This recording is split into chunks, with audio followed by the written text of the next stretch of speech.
but I think it's important to emphasize that you should buy as many units as you can afford, because that will increase your resilience when it comes to a non-payment scenario with a renter. It will help you to make repairs in one unit while you're having income from another. It's just in general a good idea to look for as many as are available. So whatever type of housing your part of the country has, you want to try to get as much of it under one roof as you can afford.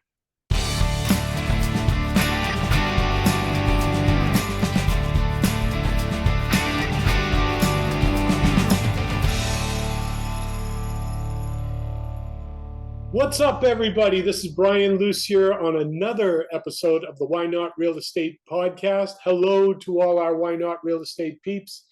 Again, my name is Brian Lucier, and I'm the host of the Why Not Real Estate podcast. And I'd like to welcome you to our platform where we dive into rental properties, real estate, and in my opinion, the best investing asset class above all other investment classes, multifamily properties. It is my honor and privilege today to introduce to you my longtime friend, one of the co-founders of the Worcester Property Owner Association, the leading visionary behind MassLandlords.net, which is a statewide central hub of all the different landlord associations throughout Massachusetts. He is a frequent host and presenter for several of the statewide monthly landlord meetings for these different spokes on the hub, a statewide advocate for better landlord laws in the state of Massachusetts, the Commonwealth of Massachusetts. And again, as I said, fellow landlord, real estate investor, and my friend, Mr. Douglas Quattrochi. Doug, welcome to the show. Thanks very much, Brian. It's good to see you and talk with you. Yeah, this is actually kind of fun. For this broadcast, neither one of us are in the United States. Yeah, it's true. I mean, I'm lucky to have family abroad, and I'm traveling to see them now. So, yeah, and I understand you've got a great place. So yeah, it just speaks to the modern age where it's possible to do your work remotely. Yeah, and for me, this is all possible by investing in multifamily real estate. So let's jump right in. I've got some questions for you today. I'm sure our viewers want to know more about you. So let's get started. Let's start with a little bit of your story. Could you tell us a little bit about your background and what you used to do before you got into real estate? Sure. Well, like a lot of folks, I didn't go to school specifically for real estate. I was trained as an engineer, and I was working as an engineer and paying rent and thinking, gosh, like I pay a lot to rent, and it'd be really great if I could own my own place, especially with some extra rental units in it, and have the cost of my housing kind of like shared with more people. And I was, as an engineer, I had an opportunity to learn some management stuff and do some startup stuff, and that's how we ended up creating MassLandlords. But then the whole time in the background, the reason I was free to go create MassLandlords and do the entrepreneurial things I wanted to do is because I was financially secure and housing stable, because I ended up buying a 3-decker in Worcester, and I was very careful with the math. It worked out very well. So I took that engineering skill and that math background, and I applied it to my own personal finances and made a big improvement for myself. So, Doug, our viewers don't know this, but I'm going to throw it out there. You don't need to be a rocket scientist to be a landlord, do you? No, you don't. But actually, yeah, you bring it up. I do have a degree in aerospace engineering. Yes, that's what I trained to do. So kind of a rocket scientist. Kind of a rocket scientist, which I think is amazing, right? So I'm going to dig in a little bit.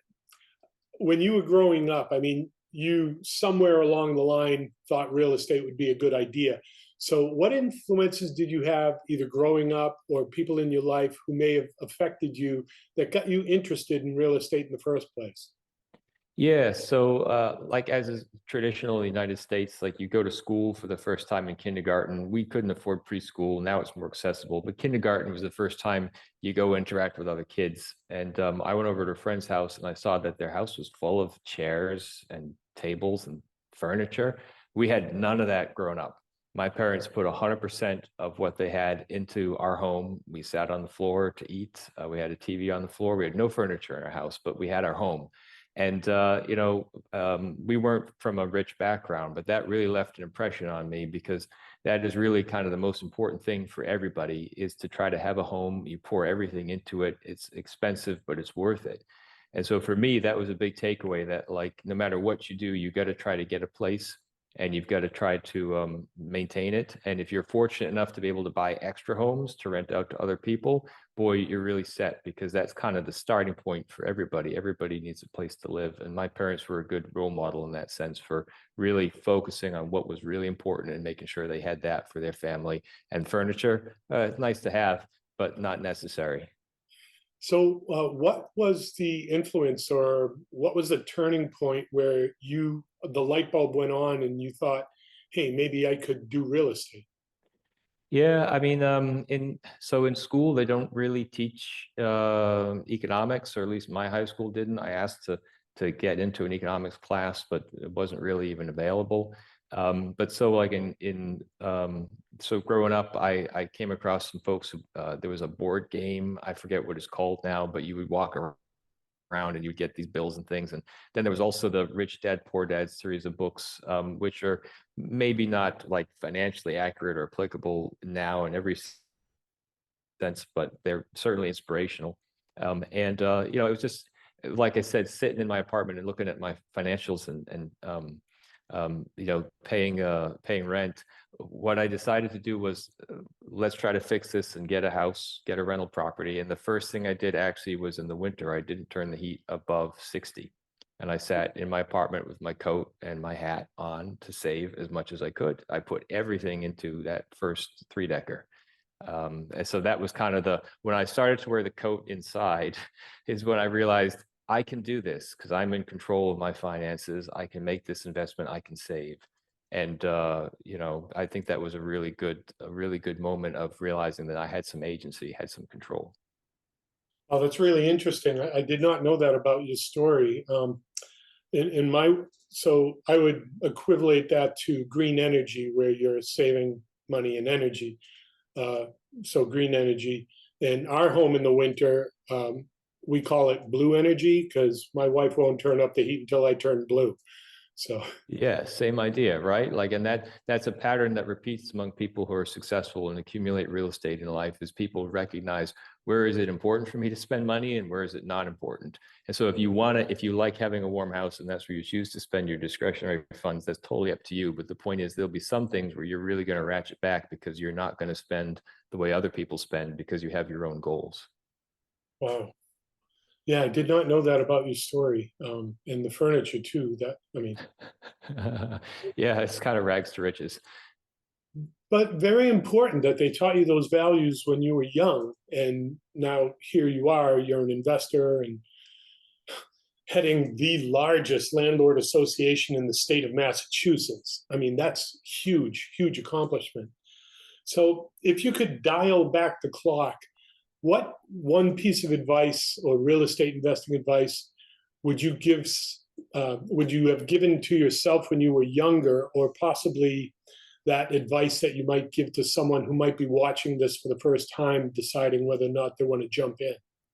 Yeah, I think I got the key piece of advice I'd like to share with folks today. I think the main piece of advice, which is hard in today's market, but the main piece of advice is, don't overpay. You've got to have a margin of safety. If you have a margin of safety and you've done the numbers and you think, you know what, even if this goes wrong or that goes wrong, or I don't get as much rent, or I have these repairs, even if that happens, I'm still going to be able to make money on this place, I think then you're okay and you can go forward. A lot of people get in trouble because they buy something that needs more repairs than they expect, and they overpaid for it as well. And if those two things have happened, then it's going to be really hard to make your investment work. But I think that's the main advice. Be careful, sharpen your pencil. And it's always better, like Warren Buffett says, it's always better to wish you had done the deal than to wish you hadn't. Uh, Sometimes the best deal you do is the one you don't pull the trigger on. Yeah, exactly. So you mentioned something really interesting there, the repairs aspect of it. I mean, it's actually kind of hard to know sometimes what you don't know. I mean, it's hard to know, to ask the question of something you don't know. So how could someone at that starting gate right now find out more about XYZ on real estate, repairs, whatever, financing? Yeah, you really got to think about it as building a team. So you're not going to know about financing, but you've got to get a mortgage broker that knows. You're not going to know about house repairs, but you got to get a real estate broker or a contractor who knows, or even just somebody that you trust who's been around real estate for a while and can walk through properties with you. One of the best pieces of advice I got was my mortgage broker came to a property with me in Worcester that I was thinking about buying. And after we looked through it, he pulled me aside and said, "Are you crazy? You can't buy this place. It's got lead everywhere. It's got major structural deficiencies. It's certainly not at the price they're asking." Because I had been very, very excited, very gung ho about it. And that broker did me a really important service. And that's not to be expected from everybody, because the broker obviously wanted to get me to buy the place so they could do their deal and get their take on it. But they said, "No, you can't buy this place because it's not right, too expensive, too much repairs." And so if you think about building your team of honest and capable people, you can really do an awful lot, even far beyond your ability. That's a really important thing to focus on. So I read the Kiyosaki book. I get all pumped up. Where do I go to find these networks? How do I get started? Are there any groups or associations or other types of organizations out there that I would look for? Oh, yeah. I mean, you can learn a lot by going to a real estate investors association. Those are all over the country. The RIAs are out there. They're very transactional in the sense that people are looking to do deals, buy or sell. And that can be good. I'm not saying to go off to RIA and that's your only resource, but that's really valuable perspective. And if you search for landlord organization or landlord club, like we have built up in Massachusetts, you will find some stuff. It depends kind of on what market you're in. The urban markets definitely have landlord associations because there tends to be more regulation than some of the rural markets in other parts of the country. But you will find other landlords and investors to talk to, and that's really worth looking for. I had to drag that out of you. I wanted to get a plug for masslandlords.net in there. Again, that's www.masslandlords.net. When we started out our journey, we knew nothing about these types of networking groups until we had our first eviction. And then after we ended up on the summary process list, the president of that association got the list, called us and said, "Do you know that we're out here?" And we were blown away. We never knew that there was that type of association or that type of network.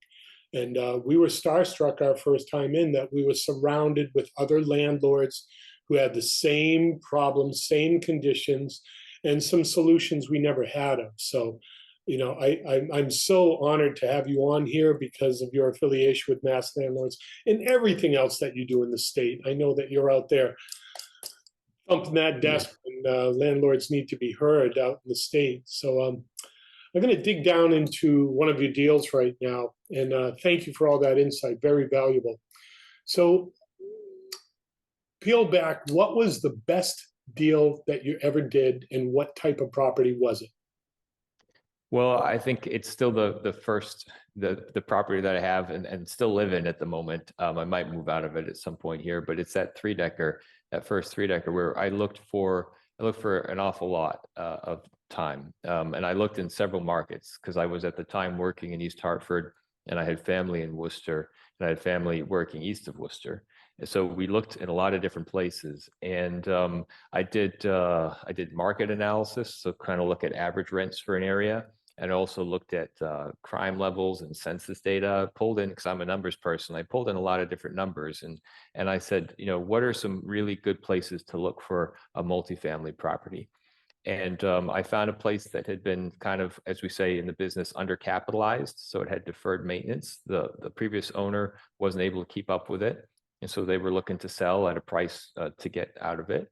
But then we also weren't in too much of a hurry because that previous owner had an emotional attachment to the property and needed a longer than normal close time.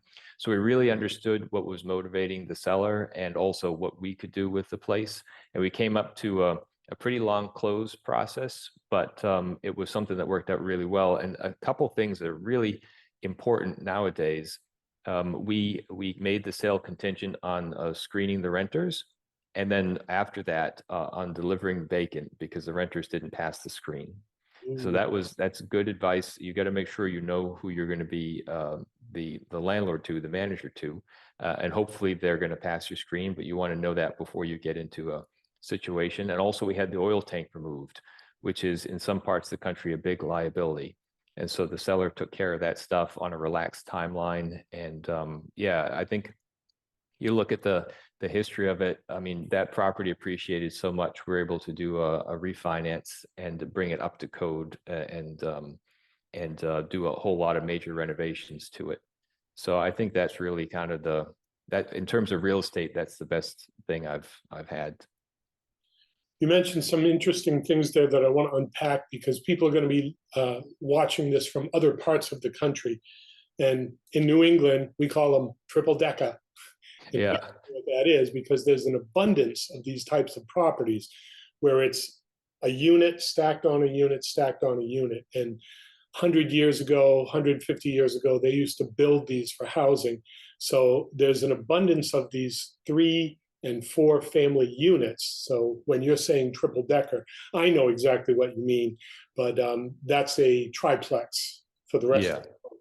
And well, and just to not to interrupt you, Brian, but I think it's important to emphasize that you should buy as many units as you can afford, because that will increase your resilience when it comes to a non-payment scenario with a renter. It will help you to make repairs in one unit while you're having income from another. It's just in general a good idea to look for as many as are available. So whatever type of housing your part of the country has, you want to try to get as much of it under one roof as you can afford.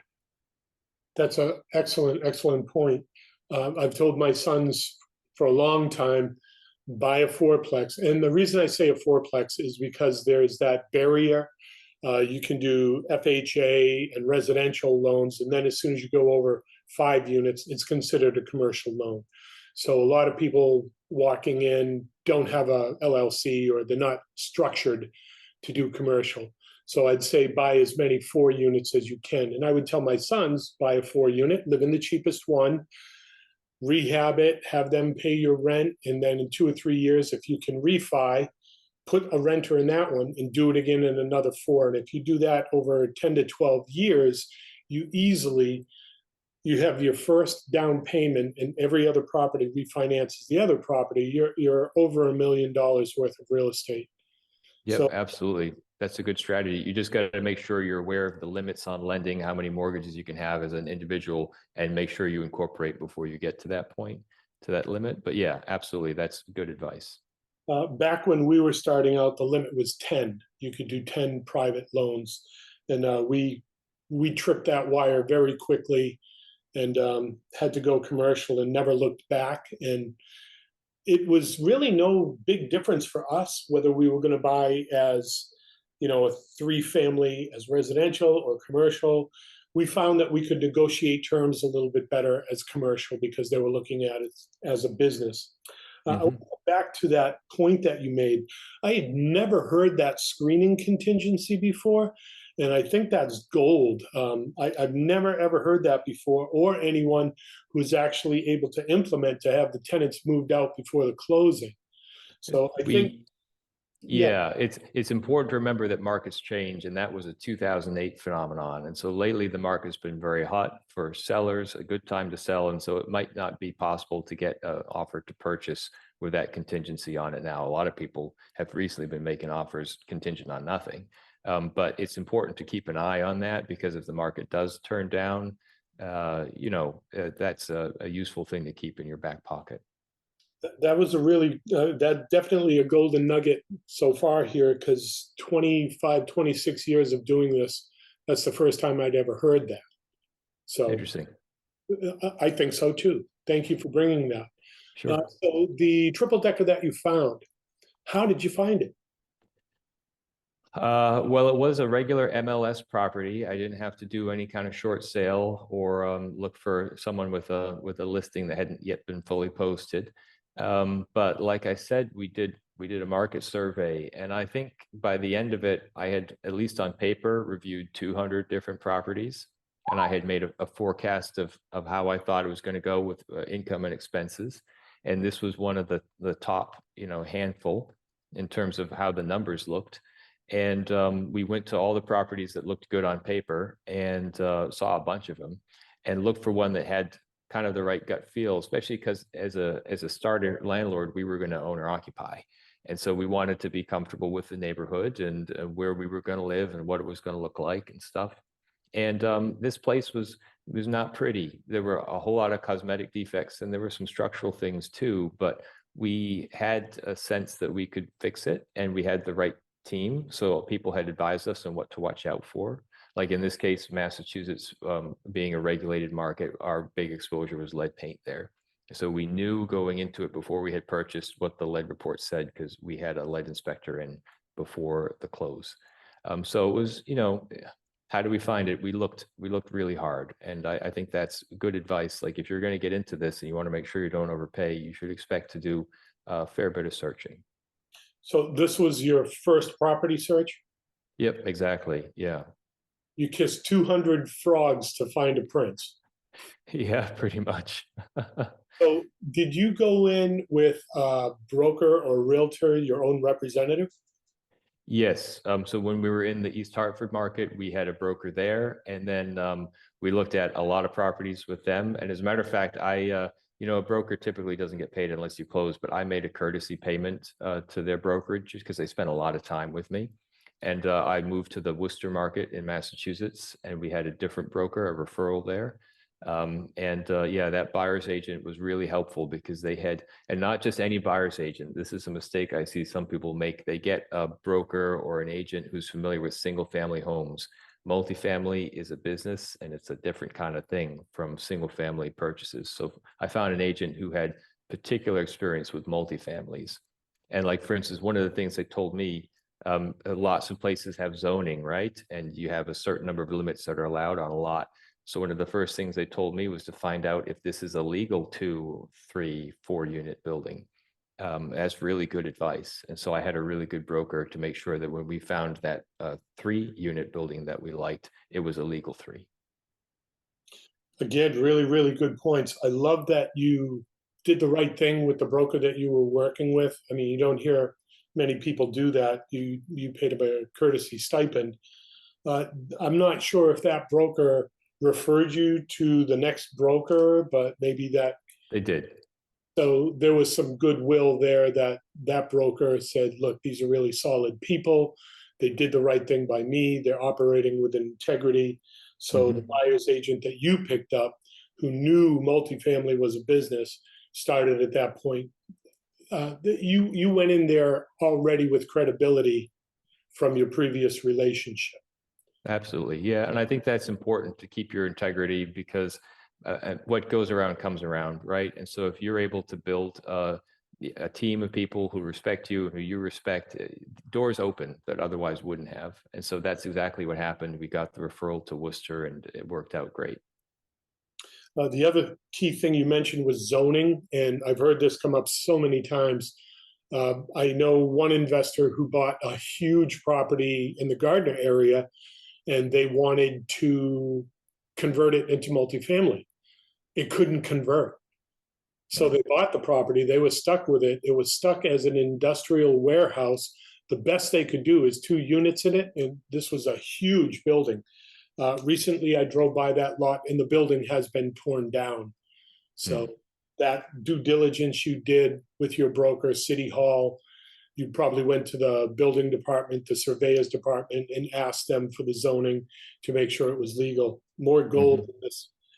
Thank you. I mean, you're bringing up some very, very valid points that, I've been doing this a long time and I don't even think about it all the time. So I really thank you that you brought that up. So the next piece of the pie here is, how did you finance it? What type of mortgage, loan, institutional did you put on that property? It's pretty interesting you asked because so at the time, I think I mentioned I was working in East Hartford, which is why I started searching that market, but I had family in Worcester, which is, for those of you not familiar with the Northeast, an hour's drive. And a normal bank with a conventional mortgage is going to resell that. It's going to be underwritten by the federal government. They're going to sell it off. So they do the deal, but then they sell off that note. And the conventional mortgage lenders didn't want to touch it because I was applying to be owner occupied to get the best possible rate. And they didn't believe I was going to owner occupy with a 1-hour commute.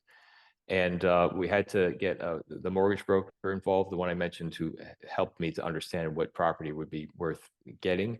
That mortgage broker actually used their personal network to go to a bank that was not going to resell this on the Fannie Freddie type market. They were going to hold it as a portfolio loan. So you can do that. You can get a residential portfolio loan. It's more common with commercial notes, but we did that. And that was hugely helpful because the bank was able to talk to me, understand my situation, learn that I had family in Worcester, and feel comfortable with it. And so I still did get the best possible owner-occupied residential rate on that 3-decker. And, the deal is when you get a note like that, if you have to move out later or whatever, although you were owner occupied originally, as long as the note keeps getting paid, the bank's not going to have any concern with it at that point, especially once you go to track record there. So that's what you're talking about, laddering, getting one property after another. That's a good way to start. And yeah, you do have to get the right people involved because it wasn't a conventional resellable mortgage in that sense. So you bring up another valuable team player that you had the foresight to bring into your team on your first deal, a mortgage broker. Those people on the call here listening to all this, a mortgage broker is someone who will take what you're looking for and farm that out to several different banks and institutions on your behalf to get you the best deal. They may charge you a point or two to get all that. When we started doing the commercial deals, we were using mortgage brokers because the commercial banks had different terms from bank to bank, mortgage to mortgage. So again, kudos to you for being smart enough up front to think to get a mortgage broker. And you moving from one zone or one state to the other, some of the conventional mortgages weren't buying it, weren't listening to you. You had someone who went to bat for you and actually found you a product that would work. Yeah, absolutely. A lot of this business is personal connections and leveraging people's networks. I've always said real estate is a relationship business because you never know that relationship you have today, 2 years from now, may foster into an opportunity you didn't know was there. Mm-hmm. So you did the research, you found the market, you picked your target, you had your mortgage broker, you probably did the home inspection and all that other stuff. Mm-hmm. This mortgage broker you mentioned earlier had your back. He steered you away from some other properties that would have been a problem. He probably gave you some advice on this one, saying this one looks pretty solid, you can make it work. Mm-hmm. Okay. Yeah. So after you pulled the trigger, what was the biggest hurdle you had to overcome as a real estate investor? Well, I think for me, I didn't realize the time value of money so intensely because I like I said, I put everything I had into this purchase and I figured I'll fix up myself. And so I learned how to repair a plaster wall and how to put in cabinets and a whole bunch of stuff that I did myself. But what I should have done is I got some help. And I should have just maybe because I was already kind of maxed out with the mortgage, maybe I should have borrowed a little from friends and family to do that because I ended up going through an entire winter on the first floor with the chimney was in disrepair and we had a hole in the wall through to the chimney. The whole first floor and the heat was on with this winter, vented out the chimney basically. And after the first month's gas bill, I realized I'd made a terrible mistake, right? So we had to get that hole sealed up and stuff. So I think it's easy to lose sight of the fact that if you have a rental property, it's only good when it's rented. And you have to really make sure to get that thing fixed up and rented as soon as you can, because not only do you pay your taxes and your water and your insurance and all that stuff, but you're losing the income too. So it's just, yeah, I think that was kind of that was a big hurdle, which is, there's a lot of work to do on a place and you got to do it yourself. And so I was working, 40 hours a week in East Hartford with a 1-hour commute each way. And then I'd get home and I'd have dinner and work on the walls until I had to go to sleep or whatever I was doing, right? And then the same thing Saturday and Sunday. So I think that's, if you're going to do it yourself, you've got to recognize it's going to be a lot of work. And if you can get help, you should get help because it will go faster and it will work out better. again, building those relationships, knowing contractors, you don't know what you don't know going into a deal. Yep. I've got a nugget that I can add here, and we found this out multiple properties after we'd purchased down the line. Same type of thing. We would buy a property. I would be a weekend warrior or after hours fixing up my own properties. When we started to hire a mortgage broker, they introduced the concept to us of having a construction loan. And this is the gold here. You would get the mortgage, you would have an estimate from a licensed insured contractor. I now carry my CSL so I can write and submit these estimates. So you've got your mortgage, you've got your rehab cost, and in a construction loan, you can wrap the cost of the construction into the mortgage as you hit milestones. So instead of conventionally, you buy it and then you have to dump another 30, 40, 50 grand from your reserves into that, you can actually leverage it at like 20, 25% through the mortgage and reserve that extra $30,000, $40,000. So, and that wraps into the mortgage, which is only a couple $100 over what you would have paid if you didn't do that. Yeah, absolutely. And so this goes back to, you said, what was my biggest hurdle? I think another big hurdle is I tend to want things done right. And I think if the mortgage broker had realized how many repairs I'd be making on the property, they probably would have advised a construction loan, which would have been a great pro tip. And I think probably they thought, well, this place is really not that bad. But I kind of went to town on it. So yeah, a construction loan is if you know in advance that you need to do a lot of work on a place, a construction loan is a great pro tip. You keep coming back to you don't know what you don't know until you open it up. And, ooh, hey, guess what? There's no insulation in this place. Yeah. So, any other tips? I mean, you've brought up some great things. I mean, you're leveraging the team, you're leveraging your relationships, you're asking the right questions up front. The time value of money. There's a book that we mentioned on other podcasts, Who Not How, which is a really great book because I only have so many hours in a week or a day that I can put on a project. But if I can apply 2, 3, 4 other people to that project, then I multiply that workforce moving forward. And again, you got to reverse engineer that. Are your numbers going to work? Can you afford these people? And you don't know what you don't know. You don't know if you're going to have a rehab. You don't know what that number is going to be. So it's a good idea to get maybe a friend or something like that with a construction supervisor license, have them walk through and put together some numbers for you, whether they're going to do the job or not, or even if they're going to pull the permit for you.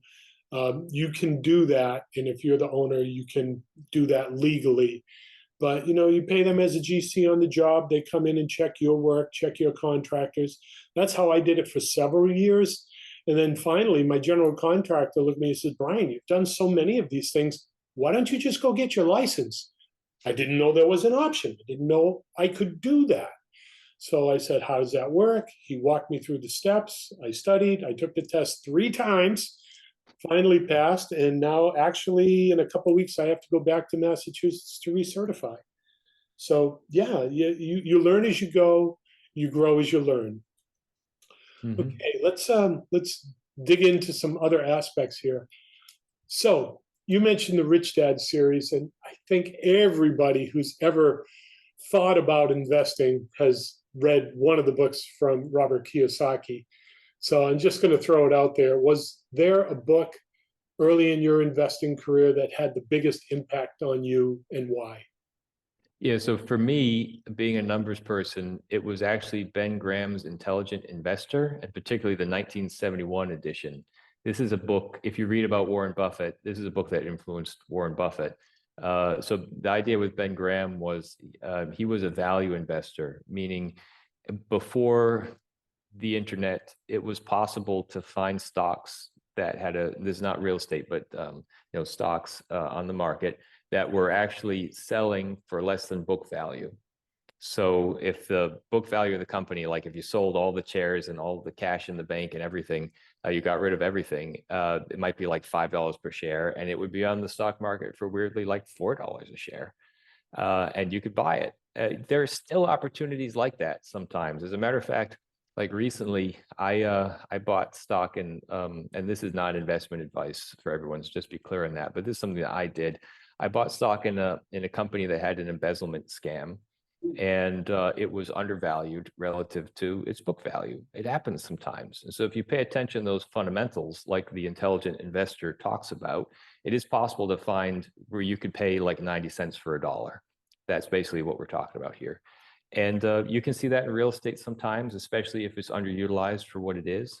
And if you do that, you have definite margin of safety. So if you make any improvement to it, if some good luck happens, you're way over your expectation. And I think that's really an important lesson from the intelligent investor, where it's, if you look at the fundamentals, it's really possible to find some really surprisingly good deals. I've never heard of that book. It's The Intelligent Investor by Ben Graham. And what was the edition you read? Oh, 1971. It's been through like 5 editions. And so you're going to look at it and you're like, how does this apply to me? Because it's the 70s and it's totally different, and it's before computers and all this. But the basic lesson is you can find dollar bills on sale for 90 cents if you're really attentive to detail. Yeah, and I would not discredit any book thinking, oh, it doesn't apply today. I mean, how many people have read The Richest Man in Babylon or Think and Grow Rich by Napoleon Hill? I mean, I think that book is almost 100 years old now. Dale Carnegie. Yeah, there's a lot of stuff that's true throughout human history. People have found these little truths and they pulled them together. Yeah. So I'm going to drill down a little bit. Was there a second book that influenced you? Yeah, actually, again, being a numbers person, I never had a chance to go to business school. I guess I could have gone at some point, but I went to school for engineering, and I didn't go to get an MBA. But you can still buy textbooks that they use in MBA courses, and you can read them yourself. And so actually, one of the books that I found most enlightening was a book by McKinsey, the consulting firm, called Valuation, where they kind of show how they value companies. And there's a chapter in that book on valuing high growth companies, which is, I found really helpful. And that's kind of how we ended up starting MassLandlords and my separate payment service, RentHelper, because it really shows how you can think about different scenarios. It's not the math so much, but the idea of thinking about different scenarios. So like, what if this happens? There's upside here. What if that happens? That's terrible downside. And you kind of combine all those scenarios in a way to figure out, is this investment going to be worth it? And so if you take that approach to real estate and you think, okay, I think I'm going to get these rents, I think my repairs are going to be this much, that's great. But what happens if it goes off the rails bad? Or what happens if you get lucky? How do those scenarios kind of weight what you think is the expectation? And that can be really an insightful exercise, because some properties have really big downside and that makes them risky, but others don't have so much downside. And in fact, they have some upside, and that makes them much better investments. So I think that book was pretty enlightening to me. So this book by McKinsey, Valuation, was the name of the book. Is it looking at businesses? I mean, yeah, mostly businesses. Yeah, real estate is a business, so it's not looking at rental properties in particular. Okay, so the connection is looking at real estate as a business. Yeah, exactly, and modeling out different scenarios. Is this going to go better than I think or worse than I think? Wow, I've got a couple more books on my shelf upcoming. These are dense books. I don't want anyone to get discouraged if they look at it and think, gosh, this is pretty difficult. I'm saying what I've learned from those. And I think in the takeaway for the intelligent investors, don't overpay. Make sure you have margin of safety. And then the takeaway from the McKinsey book is look at different scenarios and try to get a sense, does this have upside or does it have downside? So model different scenarios. Mm-hmm. I'm taking a lot of notes here. I'm really enjoying this. Great. So, man, I know we're on a little bit of a time crunch here.